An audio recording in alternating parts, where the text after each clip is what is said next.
Welcome everybody to another episode of Lockdown 23 in 1.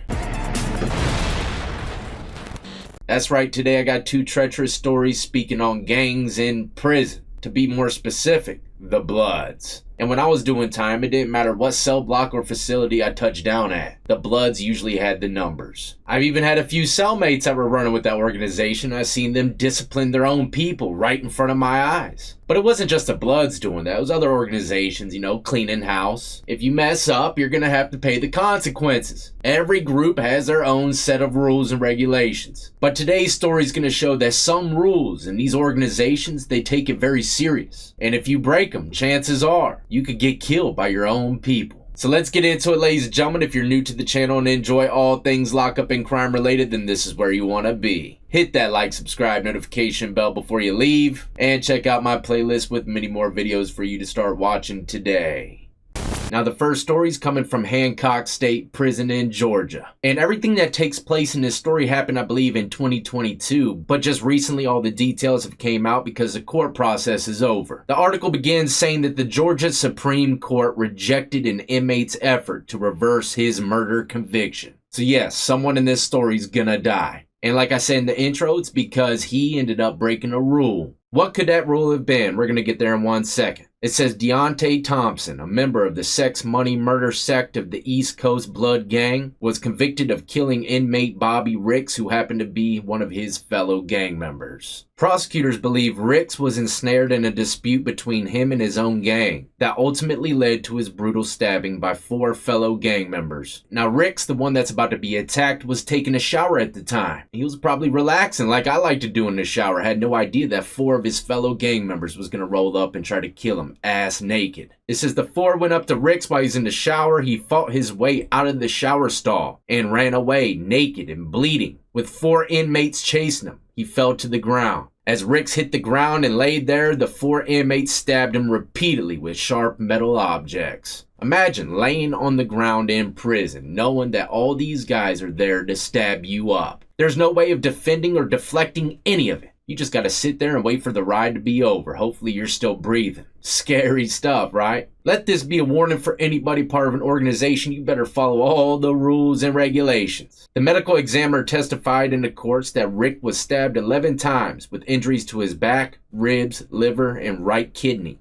The court said that he ended up dying on his way to the hospital. Now look, 4 inmates are stabbing him, but he only got stabbed 11 times. And out of those 11 times, it seems like every wound hit a major organ. The first ones were probably random to his back while he was in the shower. When he was on the ground, if I were to guess, they had more of an opportunity to hit those vital organs with precise aim. So if I were to guess, they were making sure that he wasn't coming back. Now, what would cause Ricks to have a green light like this put on his head? By his own gang. It says, according to the documents, prosecutors believe Ricks was stabbed because he was accused of homosexual activity, which the gang strictly prohibits. While addressing Thompson's appeal, the High Court's ruling also gives a glimpse of gang life behind bars, and how Ricks running afoul of these rules likely led to his death. Now moving on to the next section, it's titled Gang Life Behind Bars, all part of the same article. It says, because gang life was at the center of the case against Thompson. The court's ruling gave a glimpse at gang life at Hancock State Prison in Sparta.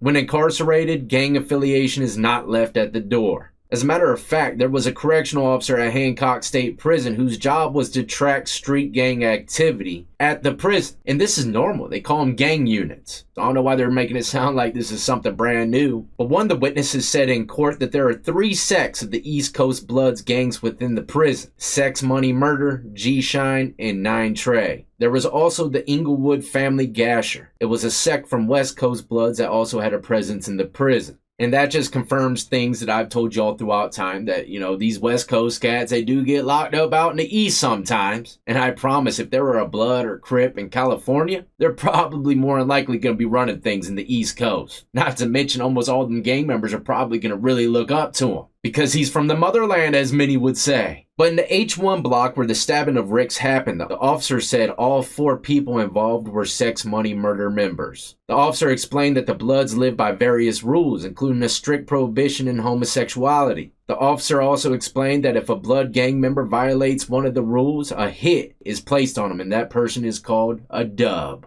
Definitely not a win in Call of Duty, that's for sure. You get labeled that in prison, there's no respawning. But because of past allegations of homosexual relations by Ricks at his previous prison, other people in the prison told authorities that it led to a hit being placed on him. So 2 things we can get from this. He had sexual relations, or at least they thought he did, with someone in another prison. I'm here to tell you, you think that your little secret's gonna be safe. Busting open some cheeks in that cell thinking no one's gonna know. One thing's for sure is those people that you end up sleeping with, man, they love to run their mouth. They love to slowly leak that intel, especially if you leave the prison. You ain't there no more, might as well open up all the windows and let everybody know. But sooner or later, a gang member might hear, part of his own organization, and guess what? They pick up that contraband cell phone that's well known in Georgia. Hit up the prison that he's in and let him know, hey, he's been sleeping with saddlebags from cell 69. We know this to be a fact, all right? So y'all can't let this fly, man. Y'all gotta handle him, right? That's how it goes. Don't think that you can run from a situation in prison, especially if it's connected to gangs. They will know exactly where you're going, what cell block, and they'll be on the phone reporting it to the person that needs to handle it. Trust me. Now, when Ricks was stabbed, it says that there was only 1 guard overseeing the entire dorm, and it doesn't matter if it was just 1 or 5. When 4 inmates roll up on someone in the shower to kill him, there ain't no stopping it, man. Those guards ain't gonna run up in there in time. Probably only took them a couple minutes or seconds to finish all this. Now, situations that would matter based upon the amount of COs you have is doing rounds and checks. But for a situation like this, nothing can stop it, unless you can see the future.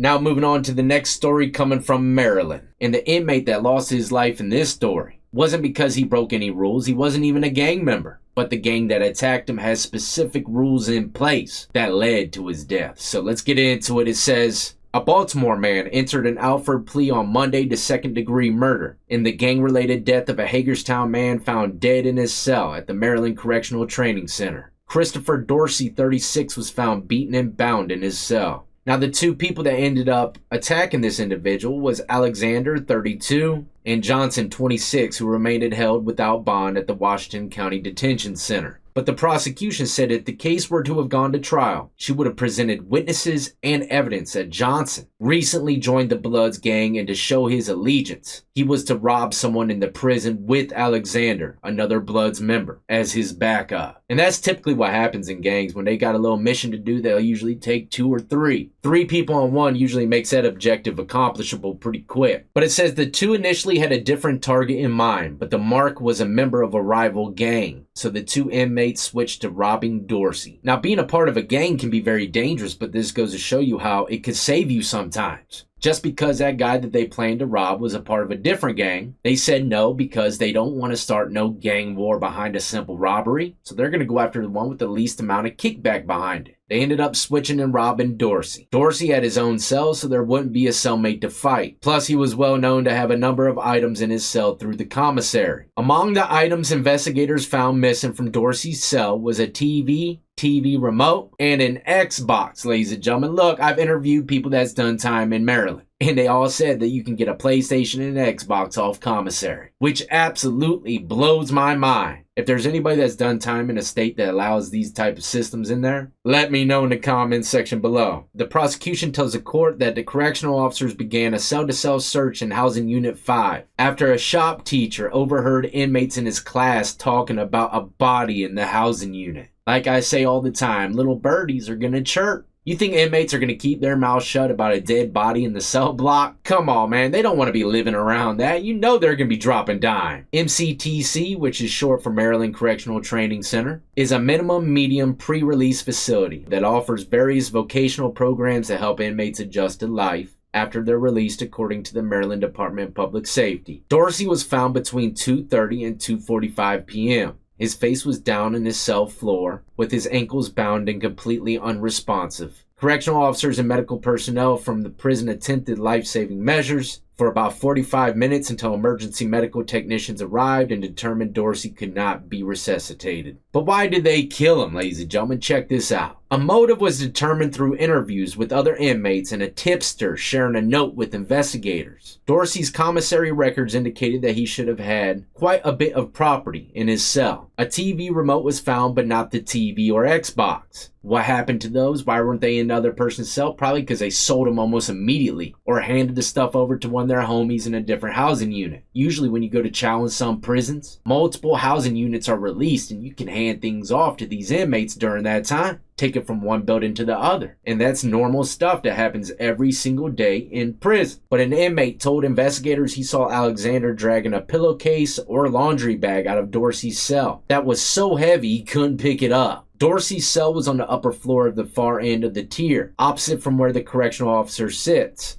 which I'm guessing that's probably another reason why they picked his cell, furthest away from the CO. Alexander and Johnson's cell were on the lower floor, so they had no reason to be upstairs or dragging property down that hall. Another inmate told investigators he saw Alexander and Johnson slip into Dorsey's cell just before cell doors were automatically closed around 8:30 a.m. He wasn't found dead till 2:30 p.m. And that was after, people were running their mouth in the woodshop class. But let me say this, okay? They slid into his cell right before the automatic doors closed. And I've seen people do this, they want to hang out, smoke a J with their buddies. They'll be 4 deep in a cell during lockdown. As long as it ain't count time, then they're not going to be noticed. They probably got their bed set up to look like they're in it, and chances are if a guard comes around, they'll just get underneath the bunk. Or put up a sheet, make it look like they're taking a dump. All kinds of ways around it to where you can get into a cell and chill with your homies for a few hours during lockdown. But for this situation, they went in there to rob the dude. Imagine being in a cell with 2 blood gang members. One's younger, he's just now becoming a part of the group. He's going to be ambitious. And he's probably been seeing this guy move and act around the pod for a few months and knows what time it is as soon as they stepped in. A third inmate told investigators that Alexander and Johnson had been talking the previous day about robbing an inmate. Johnson had recently joined the Bloods and needed to perform a robbery or some act to demonstrate his allegiance to the gang. Alexander agreed to be Johnson's backup. When this witness later asked the two how it went, the inmate said the defendants had to change their target. Also, Dorsey was fighting back when the two started to rob him. So they beat him, and the inmate witness alleged Johnson choked him out. Now, this is something I've never heard before, even being around these individuals. Every place has their own rules and regulations. Remember that. Now, it continues saying that according to an inmate witness, blood code is that if a mark starts to fight members, they are to finish it and kill the person. She said that the witness's understanding was that the defendants had no idea that they were successful until later. The note shared with the prison official stated the writer had been involved in a robbery and they had messed up the victim. A Maryland State Police forensic specialist would have testified the note was written by Alexander. But man, isn't that a turn of events? Look, don't forget now, Alexander and Johnson are the ones charged for this murder. And it says Alexander agreed to be Johnson's backup. But this is how it ended. A note shared with the prison official. Maryland State Police forensic specialist would have testified the note was written by Alexander. So the backup that's already a part of the organization is pretty much writing letters to staff about the whole situation. And I'm here to tell you, and the majority of gang members watching to tell you the same thing. Talking to staff, DOC, police, in any way, shape, or form about an open case, whether it's a tell on yourself, it doesn't matter. Could be looked at as a green light special. Death sentence. Just saying, man, some people do. So that's all I really wanted y'all to see is that gang life in prison, it ain't all about, making swoles and being protected. You're going to have to put in your work, which could lead to way more time, even life in prison. And then you showed your allegiance to the gang. You're doing life in prison for them, for the most part, right? Well, it doesn't matter. You can mess up later on down the road and they'll come snatch yours, So it's a scary life in that gang life, man. You always got to be looking behind your back. And that's the worst part about it. These guys, before they get got, man, they usually think that they're in good standing. Their gang members are their best friends the whole time they're about to come get them. Seen it too many times, man. Too many times. But I'm out of here, ladies and gentlemen. Stay tuned. I still have that episode I want to bring your way about inmates getting their life taken behind the TV remote. I got about 5 or 6 stories within the last 10 years of that happening. So be on the lookout for that. And the only way to do that is by hitting that notification bell, setting it to all. Until the next time, though, as always, ladies and gentlemen, y'all be easy, be safe, and more importantly than anything, stay free.